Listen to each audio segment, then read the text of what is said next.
Welcome to Small Business, Big Network, the podcast for small business owners who want big results from their networking.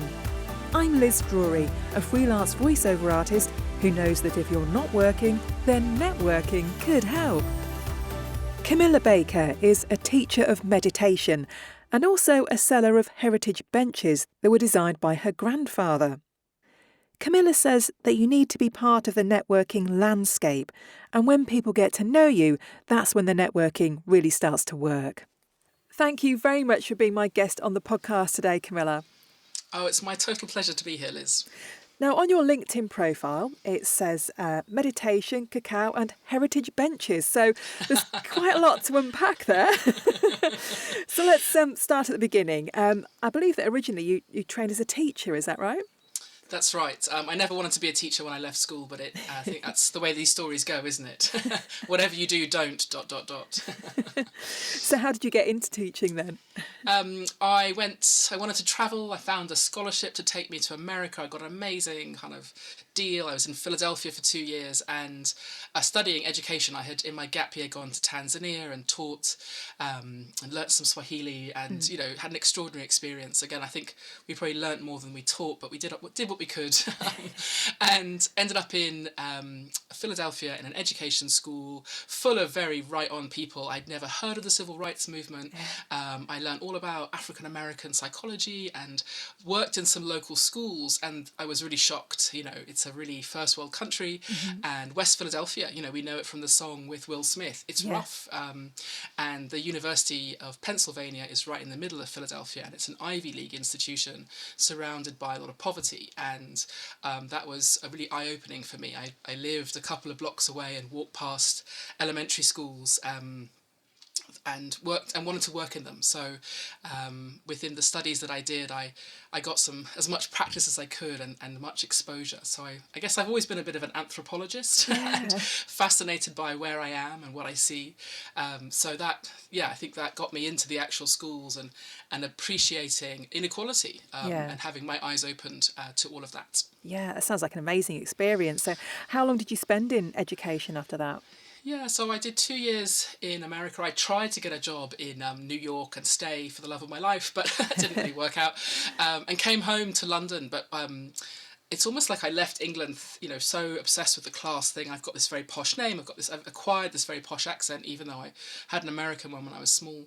And the class thing is very real in our country, isn't it? But I got to America, and again, the shock of division was so great and I had this big dream to build schools in Africa, very, very white saviour.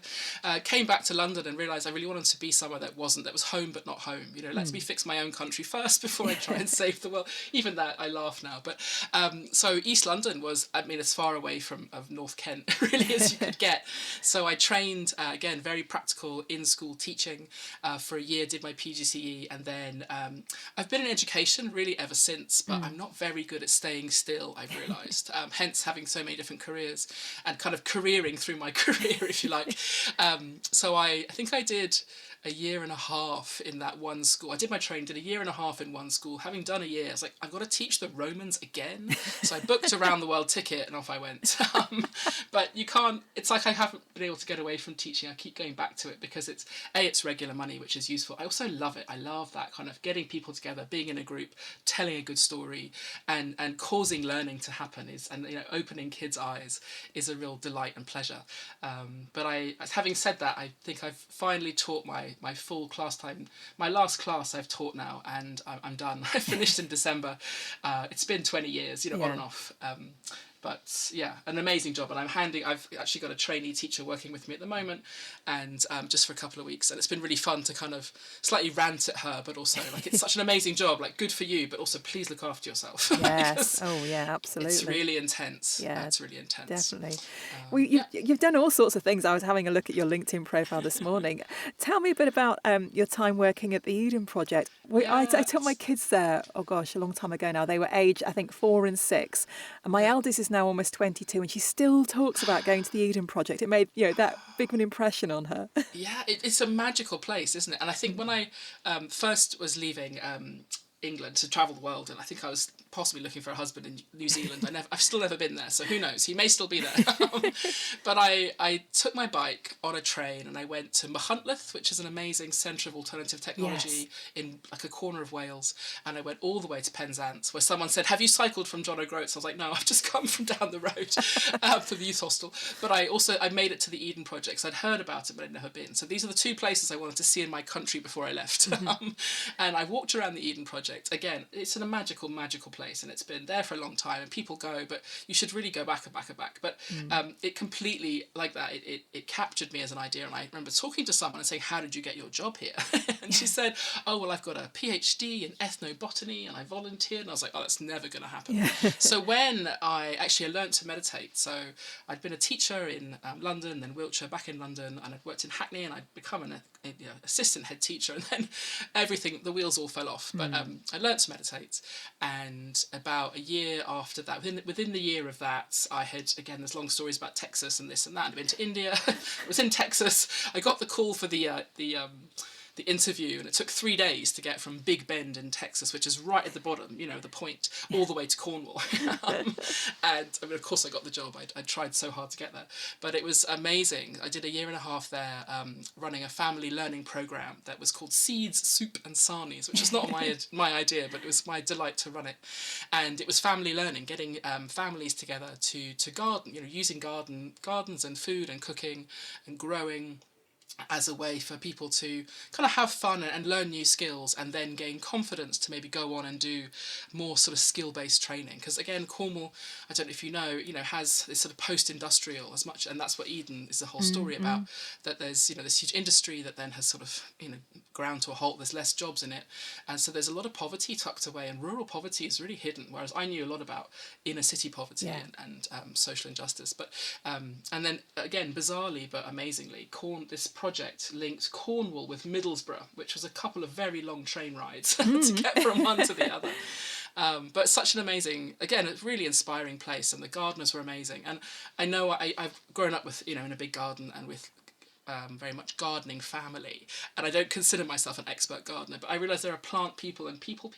I'm a really good people person, so I could communicate the plants to the people, but we needed the plant experts, and they were it was really fun to work with them. One of my favourite things, I could tell loads of stories, but one of my favourite things there, we did because again in Cornwall the saints are really a big thing. The saints' days are still celebrated, so you get St Austell and St Blaise and all the other ones in different places you can go.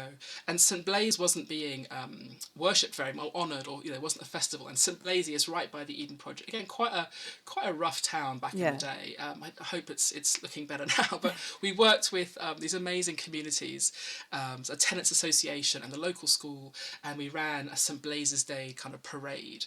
And they made willow lanterns, and we marched around. And someone's like, "Is it Chinese New Year?" And I was like, "No, it's your festival." Because it was sort of February, Wednesday in February. It's really dark in Cornwall. Of course it was raining, but the Cornish are very waterproof, and we marched around and we celebrated. And there's this tradition that St Blaise, again, I think he came from Azerbaijan, but he was a really big deal when England was kind of run by people who needed to grow wool. It's a really important thing. So it was a national holiday back in the day, and St Blaise was a bishop who I think rescued someone from dying by taking a fishbone out of his throat. So he is the patron saint of shepherds and sore throats. I mean, something bizarre. So there was this tradition that you would get a blessing from the vicar with crossed candles, obviously not lit, and you'd have these candles kind of put at your throat. So we brought it back. It was again wild and somehow very English, but also just really not, maybe very Cornish. And then I moved to Australia. I think I've gone to Cornwall. Let's go. And you were a chef in Australia, I believe, is that right? Yeah, again, I went for a bit, for a man, and actually I stayed there for a year and a half, trying to make a go of it. You know, I loved the lightness in Australia, and I knew there's a whole meditation community who were amazing and really fun to be with. So the only way to stay, because I was, you know, everyone else goes to Australia in their 20s, I just wasn't interested in surfing and beer, and I wish I kind of had gone, because there's obviously so much more than that there. Yeah. So I was now over the dreaded age of whatever, 30, so I had to find a way to stay. To do a visa, I had to study, so I took on a chefing course, which has actually it's really stood me in good stead, because it's good to have your you know, food, health, hygiene stuff. Yeah. And I got a job because I spoke English. They gave me a job straight away. I worked next to these amazing French guy, particularly, who was incredibly well trained, but his English wasn't very good, so they were really rude to him, but I could communicate. So I chopped a lot of herbs. I made a pea salad for Heston Blumenthal once. It was very exciting. No one else knew who he was. I was like, it's a really big deal. And I had an amazing time. So I do chef training a couple of days a week, and I would work in, again, do various shifts, some in a fancy restaurant right on Bondi Beach, and then in my kind of lunchtime I could go and swim in the tidal pool downstairs, which was kind of amazing. And then I moved from there and worked in a very groovy cafe in a place called Darlinghurst, where, you know, everyone came for a coffee. And again, I couldn't not wear an apron and like a hat of some sort, because I'd just been trained that you had to. So I had this really groovy kind of artisan little apron with African print on it, and I always had a bandana on my head. And people would say, Camilla, how long have you had the cafe? I was like, oh mate, I've only worked here for a few weeks. But I think it was sort of living the dream in some ways. What I enjoyed about, I don't know if you ever had, I think people, you know, we all have to do a stint in hospitality, don't we, at some point in our careers. And somehow doing it in my mid-30s with a lot of people who were artists and who were a bit older. You know, I had done it at 17, 18 and then gone off to university. But I really appreciated kind of being back in that space where, compared to teaching, everyone's very stressed and it's all very important. Yeah. Actually, in the cafe, it's like, you know, it's just a coffee and we want to kind of have fun and let's have music that we like. And everybody had creative fulfillment from other places, and that was new for me. And yeah, something that I really enjoyed working with those people. Yeah. There's one guy, again, I used to have to get to work at sort of 6:30, and the guy who would open up turned up on his skateboard with a cowboy hat. You're like, yes, here we are. And they taught me to clean. I had to clean the kitchen twice a day, and I had not really been a tidy person. So it's a useful skill now. Yeah. As a mother, you just have to clean all the time. All good life skills, yeah. So what brought you back to the UK again? So then I was at the final brink. I was down to the last two of amazing job to work with someone called Stephanie Alexander, who was running kitchen gardens in schools, like sort of cross between Delia Smith and Jamie Oliver.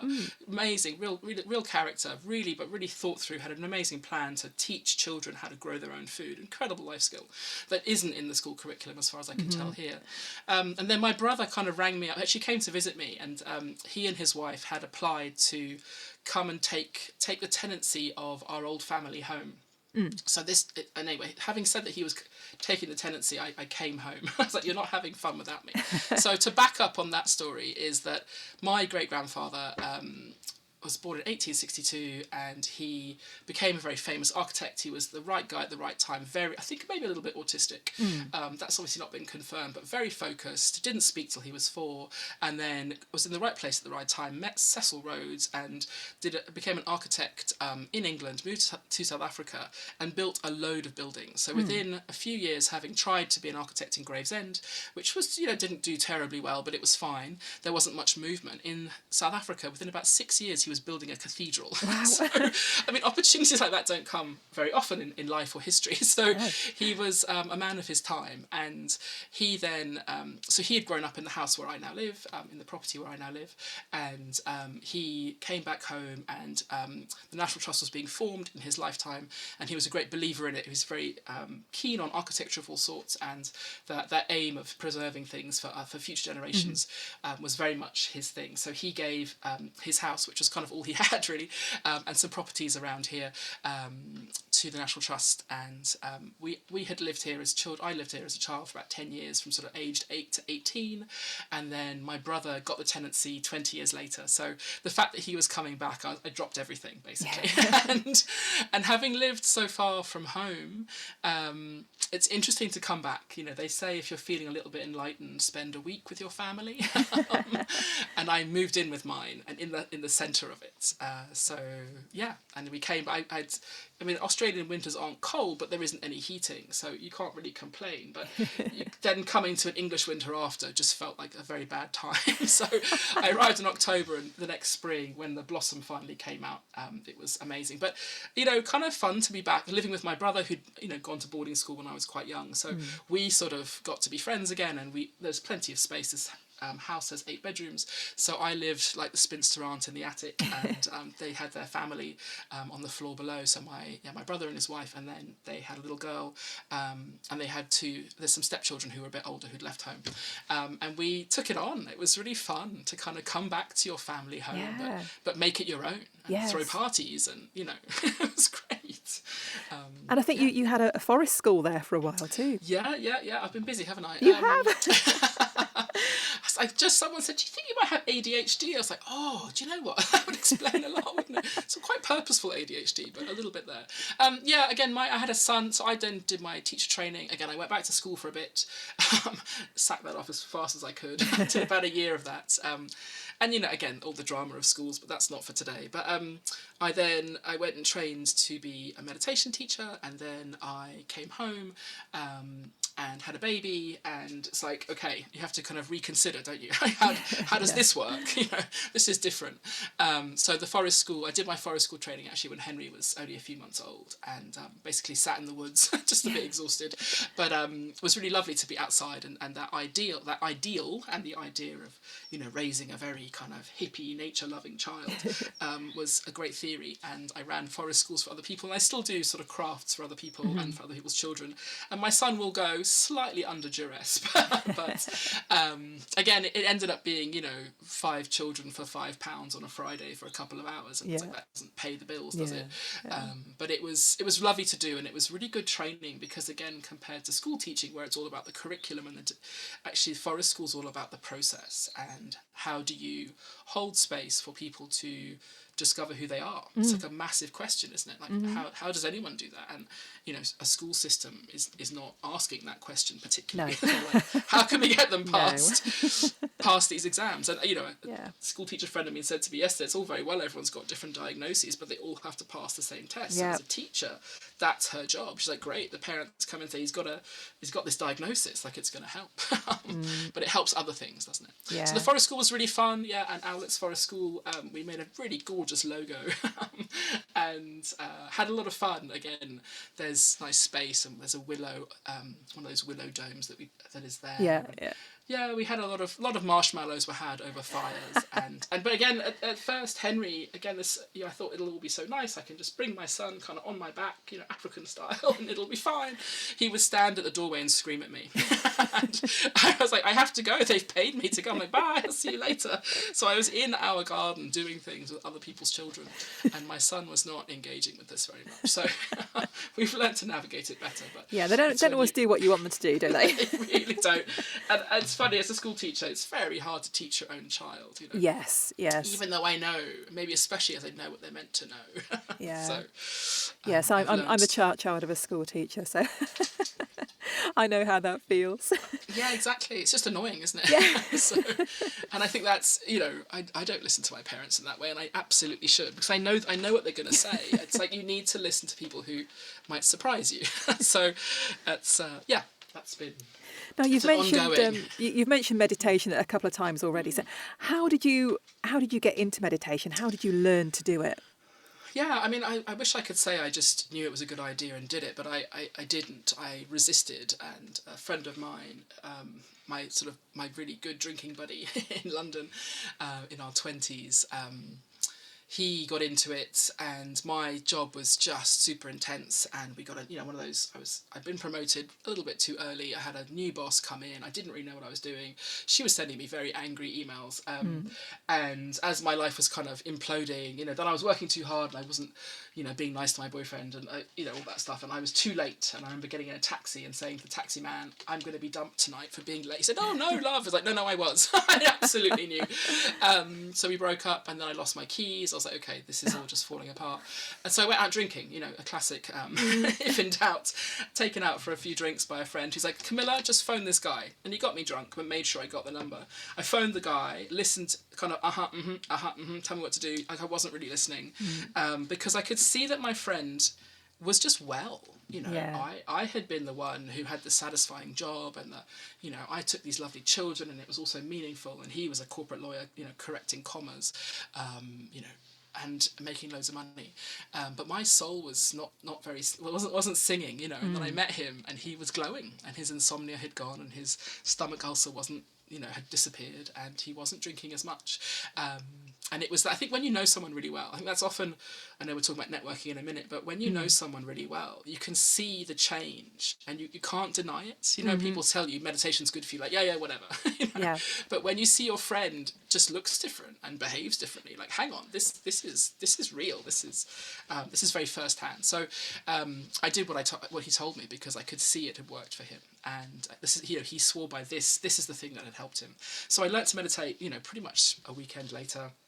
I went on retreat. This was around the time of one of the many global financial kind of Black Fridays, Black Thursdays. And I, again, as a teacher, didn't know anything about this, but I was on retreat in Norfolk, and a lady was doing, you know, sitting next to me meditating. And in the meantime, her clients were losing billions of pounds. She's like, I know I'm not meant to phone, but I do need to take this phone call. So this like huge, like these people, and I guess meditation has given me access to just a variety of people that I wouldn't have otherwise known, and I've really appreciated that.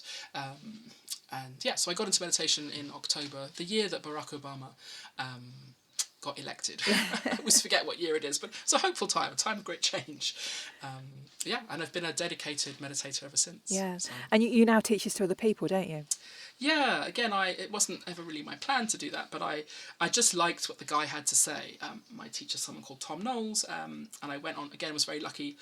My rich lawyer friend basically paid for me to come with him to India, and had an amazing experience kind of being in Rishikesh, being, you know, in the place where Maharishi was with the Beatles, you know, being the whole India. It's just such an amazing assault on the senses, and life-changing. So having kind of met, you know, sat at the foot of this master and listened to the stories, and met very interesting and very real and very whole kind of, you know, Westerners with jobs and lives and families. It wasn't like an ashram where everybody was hiding away. Came back and just wanted to learn more and listen to whatever this guy had to say. And these days, you know, there's podcasts and things available, but then there was only one course you could do, so I did that course. And then as I kind of went on in Australia, like I said, I met a few amazing Australians, kind of went to Australia, did more courses, came back home, and then had sort of done all the prerequisites, and again sat listening to Thom yet again. And he said this great story that Maharishi always said to him, which was, you know, what are you doing right now to help the happiness of the world? And Tom's like, oh, well, you know, we're on an airplane, right? And he's like, no, get a piece of paper. I want you to write down for me right now. What are you doing right now? Because he said he and his friend were, you know, bickering about Nixon or something, like, oh, the politicians and oh, this. And it's like, no, what are you doing? And I sort of heard that story. I'd heard that story before, but I heard that story in a different way, and I was like, oh, it's time. I need to go and teach this stuff now, because, you know, what is there that I could do that is bigger than this, that would cause greatest happiness? And I think that, you know, I've sort of been on a mission, I suppose, all my life. I was raised to, you know, look after people, I suppose, but I love teaching this. I've taught many things to many people, and it's fun to teach children to read, because you know that's a really important life skill. But this, it's seeing people transform in front of you. Like I'm kind of nosy, I think, and I like to have them, you know, to see it like, oh yeah, you just you know, you kind of took the red pill. You know, when you see someone have a direct experience of something else, they're like, oh, and you're like, yes, without drugs, without alcohol, this is not psychosis. This is a possibility that is in you already, and I'm not doing anything to you. They say, oh, Camilla, it's only when I meditate with you. Like, no. This is a self-sufficient process that I will help you get there, but you can do this on your own. You don't need an app. You don't need a voice. You don't need a particular mantra or a particular like beads or like chant. It's not an outward chanting thing. We do give you a mantra, but it's an internal one, and you think it quietly. So you can do it on the bus. I've done it on the bus. You can do it at work. You know, open plan office, close your eyes, say come back in 5 minutes. Someone used to put a post-it on his shoulder saying, you know, I'll be ready in 20. And I love that. That's Because if you can access greatness, you know, that's what it is an inner expanse. If you can access hugeness within you, then the possibilities of anything become very real. You know, you've experienced a possibility within you that blows your mind. And if anyone told you, they'd think they were crazy. But because you've had the direct experience of it, it's like, oh, actually, I feel okay. And then you start acting from a different place because you sort of can't not. You know, like once the shutters have been lifted, you can't unsee it. Yeah.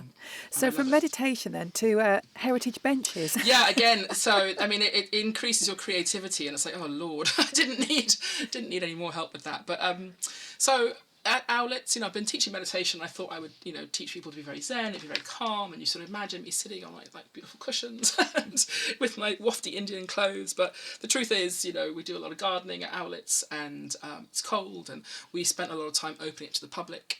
And so I began telling the stories of my great-grandfather more and more. I used to go and do WI talks. They're great. They always give you tea and biscuits, and someone always falls asleep, which I love, because they've just come for the company. That's great. And people, anyway, there's stories to tell. Like, it's fun to tell the stories, and increasingly I found myself telling the stories of the women. I can feel myself forgetting your question, but I'm just going to keep going. Sorry. Benches. Thank you. Benches. But the story of the women and the family. People love a story about cups of tea. So as we opened the house, we set out a tea room, and we needed a bench. So we found the bench. You know, there's various benches around. They've always been around in my childhood because, you know, you'd have a family party. You'd bring a bench for grandpa to sit on. You'd have a cricket, and someone has to sit. You know, you'd bring the tea, and you need to sit somewhere. So I'd never really noticed the benches. And my sister-in-law, who's, you know, a proper interior designer and has a real eye for this stuff that I just grew up with, she's like, this bench is beautiful. And we had found it sort of tucked away, and it actually lives in a greenhouse now, so it doesn't get any more damage. But I realise now it's about 100 years old. It's made of oak, and I went to the archive where all great-grandpa's papers, or pretty much most of them are in an archive in London. We have some at home. And I found the original drawing, and it's this beautiful thing. It's got his handwriting on it. I found all these drawings of, like, you know, chairs for the governor of Sudan and all this extraordinary, because again, he was doing that. And this bench, so 1924, I think the design is, and he scribbled it round, and I took a picture of it, and I got someone to make it. It was made really badly first, but we've got an amazing guy in Kent who makes them now, all out of oak. And Herbert was a real champion of the craft. And what's been really interesting is the chap who makes the bench, he came and he's like, I've never seen it done like that. Like, there were things about the functional kind of fitting together of this bench that astounded even the master craftsman, and I thought that kind of blew me away. I was like, oh, this is special, because you can get a bench anywhere, can't you? You can, you know, buy a flat pack, but this is, you know, it's a chunk of money. So we're sort of, it's actually become a storytelling job as opposed to, you know, I'm not standing around selling them, because kind of who cares about a bench.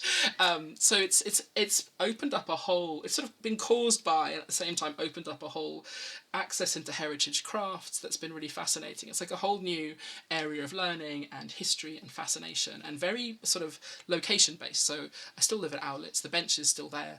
I now have my own version of it. So the original was 6 foot, and I've sold, again, customers seem to be mostly in America, but I'm trying to sell them in England. You know, maybe someone in the village is interested. There's various different designs, but there's the one kind of Owletts bench, the sort of showcase piece, if you like. And I've made a 4 foot one that I sit on to put on my welly boots, or to actually I sit on it while I feed my dogs. It's just inside the porch, and there's something very beautiful about handcrafted, like real wood. You know, it just has a tactile sensation that's really divine and delicious. I've looked at the pictures on the website, and they do look like beautiful benches. So if I had a chunk of money to give you, well, and that's it. You know, when it happens, you know where I am. And I think because that's it. People look at it as a sort of memorial, and again, Herbert Baker's really interesting because he was involved in the First World War memorials, and again, if you don't know those stories, it's really worth looking into, because this is when war memorials changed from being like one man on a horse to being everybody got the same, and it's such a incredible movement for democracy that happened, and Herbert was in the room doing that, and I had always slightly dismissed him as yet another dead old white guy, and while he was very empire and imperial, he was part of this huge social change. And there's something that I think, maybe getting a bit older, you begin to appreciate people who caused the revolution in their own quiet way. So benches are good for memorials. They're good for, it is when you make the garden, you put in a bench. So I get that it's it's a sort of once a lifetime perhaps, but so memorials, birthdays, weddings, and to remember your favourite people. So let's finally get to the networking. Yeah. Can't I talk more? I talk too much. So is networking something that you've sort of always done, or that you've come to more recently? Yeah, I think maybe unofficially I've done it always. I think, again, my grandmothers were sort of farmers' wives, and there was always people around the kitchen table. When I first came back from meditation teaching, I went to lots of, the kind of organised ones where you go and, there was never a meditation teacher there, so I could go to anybody. This summer, only one plumber can turn up each week. And I did a few of those. But I've it's almost like I've come back to it because I found I never sold anything, because again, meditation is either people are just like, she's weird, or they won't talk about it in that space. But it's like the difference between networking and word of mouth, because my students mostly come through word of mouth. But I found I've been going back to it more with a bench to sell. It's different, isn't it? You kind of turn up and you've got a thing, and that's somehow easier than selling a service, which is you. So what kind of events do you like to go to now? Yeah, so the local, again, I've tried to get really local. Gravesham Business do networking events. Again, it's always tricky with childcare, but there's a local yoga studio that just opened, which is super exciting because Gravesend needs more of that sort of thing. And so I really like the in-person ones. I've done a few online ones, but there's something just really nice about being in a room and actually being able to sort of see people.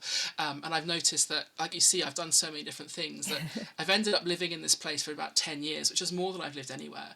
And different people turn up, and I met a school mum, actually. We both take our children to the same school, but I met her in person there. It's almost like the networking gives you a new conversation to have, doesn't it? Yes. And I've always thought that, good parties have a host who say, you should speak to so-and-so and you should speak to so-and-so. And so if it's done well, that's the possibility, isn't it, of networking, that you meet just who you need. And so when you meet somebody new at networking, how do you introduce yourself? Which side of your business do you talk about first? So funny, because I've got like marketing people helping me. They're like, Camilla, only mention one thing. I'm like, they're going to hate this podcast. It's like, it's funny, isn't it? It depends on. I try and be clear. Like today, I'm being this person, but again, you can see I'm not very good at it. I think I start with the benches, and I think the meditation, what I've learned is it's not a conversation starter usually. It sort of shuts people down because there's assumptions around it, or they don't know how to do it. So I try and mention it in passing with enough space that if someone wants to ask, they can. Whereas the bench, you can hear I can tell stories about great grandpa for years. So that's what I've just, and again, I think I've been a good listener forever, and that's really the way in, isn't it? It's like if you can get them talking first, then you can sort of slightly get. It's kind of a judgy thing. It's like, what will they be interested in? I find it to be a very interesting process, and I know I need to do it more and more. I was at a fair trying to sell the bench, and that's kind of like super high speed networking, isn't it? Because people are walking past and they glance, and you're like, do I, don't I? But they kind of want to be entertained because they are there to look. So, but they don't want to be harassed. It's very interesting. And it became, my friend was like, no, wrong shoes. You don't want to speak to them. And I was like, wow, this is just the worst. It can be exhausting, can't you? I don't know if you find with networking, you can come away exhilarated, but also a bit drained. What difference do you think that it makes to your business to be able to go out and network and talk to people? Yeah, I think it. For the first time, I'm now home-based in my work, so I really thrive on being around people, and I love the inspiration of meeting people and kind of getting out in the world, because we can all get a bit stuck in ourselves, can't we? So it brings fresh ideas. I find that actually when I've been to, I went to a ladies who latte for a bit, I would buy everybody else's services and sell none of my own. But I love that. It got me, it kind of makes you part of a landscape, and I think that's been the truth of actually teaching meditation or anything, is that you have to be part of something, don't you? And if you can be part of the landscape, people think, oh, she's not that weird. Maybe we will, now that I'm a bit stressed, maybe I will go and speak to her about it. You know, it's like the meditation, it's definitely the best thing I have on offer, but it's not the thing that I can really lead with. So it's a chance for people to get to know you and to talk about things. It makes a massive difference. I think it's such a skill, isn't it, to get it right. I don't know when networking becomes selling, but there's sort of part of it, isn't it? Because you're inevitably selling yourself. Yes, yeah. So finally, Camilla, if people want to find out more about you, about the meditation, about the benches, what is the best place for them to come and find you? So I have a really simple email, which is info@camillabaker.com. That's the easy one to remember. And that's my meditation business. And I've called the website I have is Meditation by Camilla. So that is the big one. Herbert Baker is his own name. Herbert Baker, if you want to find the benches, herbertbaker.com. But you'll find me on LinkedIn and through Liz these days. Lovely. Well, thank you so much for being my guest. I've been absolutely fascinated by your story, and I know that we could go on and on and on. I know, I've talked a lot. Thank you so much. This has been a total joy and delight. Thanks for listening to Small Business, Big Network. If you found this podcast useful, please do rate, review and subscribe. And don't forget to share it with the rest of your network too.